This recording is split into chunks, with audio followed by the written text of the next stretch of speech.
But we're treating this private group, and I understand why your children are involved, very differently.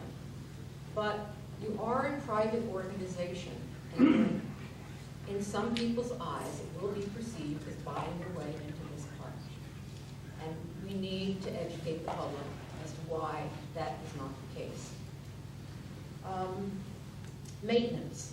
You promised the care and maintenance of that baseball field, whatever it may end up being. But what assurances do we have?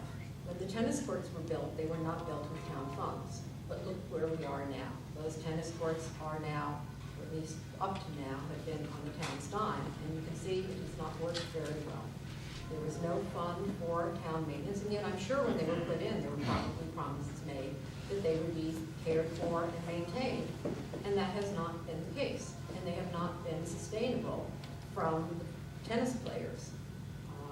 Will baseball always be able to sustain that park? One would hope so. It's an incredibly wonderful sport, but who knows? There's no question that we need to address the safety of that field. Absolutely no question whatsoever. No one should be playing on an unsafe field. Do we need a world-class facility? I don't know. I don't know what a world-class facility is. But we certainly need something better than what we have now. Another question that comes to my mind is no one has mentioned the master plan.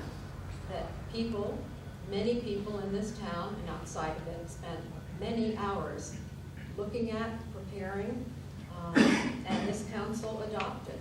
How does all of this fit into the master plan for this park? Those are the questions and the concerns I have. And notwithstanding that, I think that we need to work together to resolve those questions and concerns, because I think it's clearly too big an opportunity not to go forward and consider. But I think we need to have extensive outreach. I think we need to address these in a caring and harmonious manner.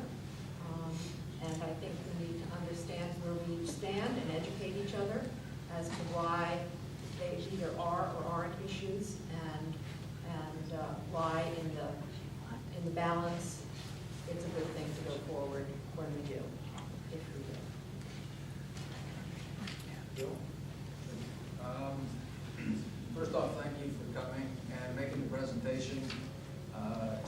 It seems like a very thoughtful presentation, and it looks like a great opportunity. I've been a baseball coach for Menlo Little League for 5 years. I was coach, referee, and board member for AYSO, and my son plays lacrosse. So I've got tentacles into all of the Blazing College now. He doesn't play here. Sorry. So I don't really have a dog in the fight per se at this point in time. But the park is for everybody. And I see, on one of your charts, you don't have a number, but you talked about you worked with the other Hope Palmer sports representatives, and also Felton Gables. And when I first heard about this, I spoke with the people of Felton Gables, and he didn't know anything about it. Now I've recently talked to him and said that you had touched base with them. I spoke with Mike Milano, and I spoke with MJ Davies, and wrote to the lacrosse people and said, what do you guys know about this? Is this going to impact your access? And the word I got back was that they didn't know anything about this. So I'm not sure we've done the proper outreach on this to understand really how everybody feels about it. I think it's a great opportunity, and we want to have the fields in good shape, and we want to have the fields so that they're safe to play. So there's no question about that. And I think baseball is a great sport, and I personally love it. I'm a Yankee fan, full disclosure.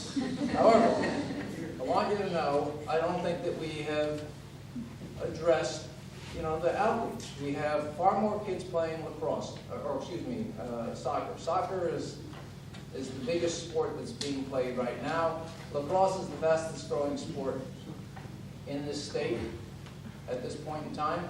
And who knows, next year, 5 years now, the next big sport could be ultimate frisbee, I'm really not sure, but we need to make sure that we have the field space available for everybody. I don't understand the reason for having to put a fence up, other than maybe to keep the spectators out, but not from the outfield. I'm not in favor of putting up permanent foul poles, scoreboards, those type of things, planting trees in the outfield. I can understand why you want them, but then they do impact on the other fields. I've heard from other residents that also say, look, I don't play sports, but I like to come to the park, and I like to sit in the grass and read a book. And it's always an issue for them. And so they're going to have part of this park restructured. We talked about the hoop house, and somebody mentioned the library. At the last council meeting, when we spoke about the hoop house, I asked, before we start carving the park up, why don't we do and have a master plan put together by the park so it says what we're going to do and have a long-range plan put together. And I still don't think that we have that. We went ahead with the gardener, master gardener's facility because of the contract structure, but still, I think making permanent structures without a long-range plan could be problematic. My feeling is, we're going to use a lot of space here, not only for the parking, but also for the field itself, and then cordoning it off. There's questions about, as the council member Heathen brought up, there's always the question about fall ball. I know that there is fall ball being played. Maybe it will be moving here. So there's a lot of questions here, and I think that the outreach to the other organizations really needs to be done before we go to the planning commission. That would be my thoughts. I'm not saying we don't want to do this, but what I am saying is we want to make sure that the other parties that are involved are actually part of the discussion right now, so that then they're not having to compete and go win favor with the planning commission, or always be available. You all should take the time to meet with them now, and then go as all three of the groups to the planning commission. That's my comments there. Well, I think it was a wonderful presentation. The question is Holbrook Palmer Park the place for it? And that really is the question we have. This is obviously, it was well thought out. It's a great looking presentation, but I have very serious questions as to whether this is the right thing for Holbrook Palmer Park. And my issues are in many ways the same as some of the other people who have spoken. I have serious safety questions also. I mean, the other parts of the park that are adjacent to this ballpark are going to have people in them. Not just people playing sports all the time, but as Bill says, pick-up games, kids there playing around. And my 17-year-old grandson can hit a baseball at least 300 feet. And the fence is 200 feet. So there's serious safety issues here. And the other questions that you brought up, I have to say I've received dozens of emails on this, is who is going to play here? Is it Little League only for the term that Little League is in place? Is it going to be fall ball? And if we build this facility here, we're also going to get adults coming and playing here. And they can hit the ball a long, long way. So, the park is for everybody, as we've said tonight.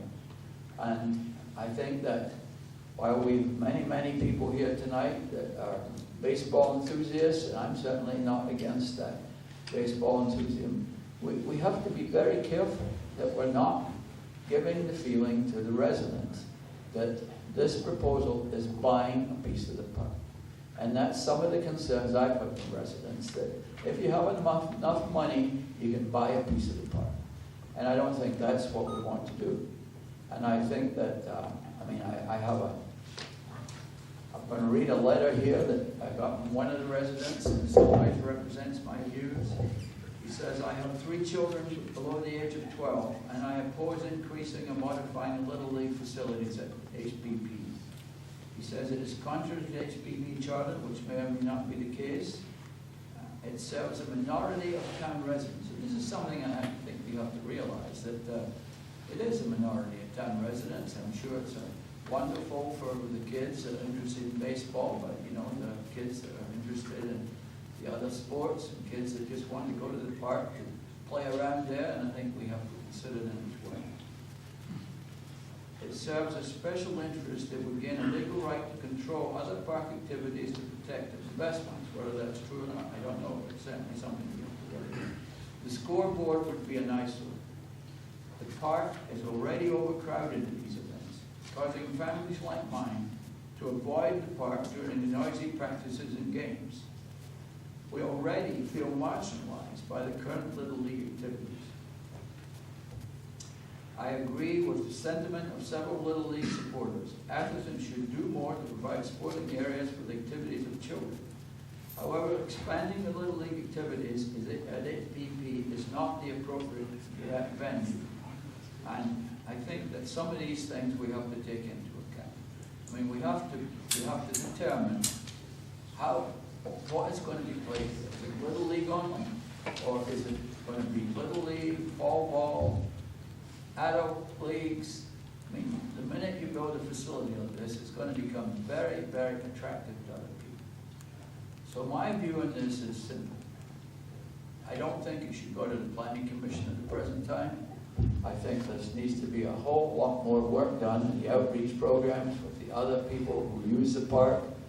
And at the end of that time, I would request that we postpone any decision that we make tonight until such time as that outreach has been done.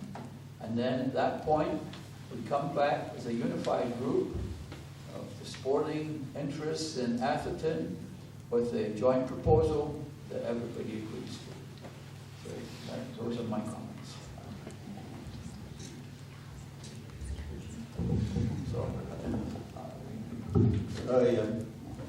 Say something. I think they've raised some, very good questions that need answers. And as far as the outreach is concerned, where does one begin as far as trying to get something done here in town? And I think that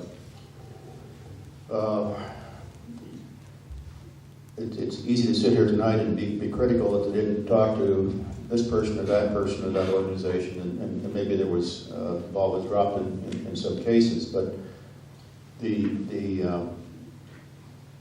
by getting the Planning Commission involved, you really give an umbrella type approach or ensure that a town-wide process will begin that would make it available for everyone to speak their piece and to come and be part of that. And I think that the outreach kinds of things that need to occur will occur much more effectively under that kind of umbrella. As far as the use of the park is concerned, we need to. The future of the park and the future of this town are our kids. I think we should try to do everything possible to get our kids engaged in this park, and I think that Little League has proven over the years that it's not contributing to more, you indicated, Mr. Mayor, that a very dangerous type sport. There always will be accidents from time to time, but at the same time, I think over the years it proved that you can have things coexist. And what we're talking about tonight is this coexistence going a step further by encouraging the sports teams to all get together and to talk about the concepts, talk about how they might maximize more efficiently the use of the grounds for the kids. You talk about world class. I don't envision a world class kind of a thing. I'm not sure how that would really fit in.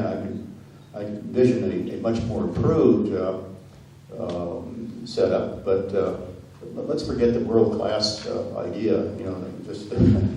I think that has too broad a meaning. I just really think that this is a rare and unique opportunity, and we at least need to get a process here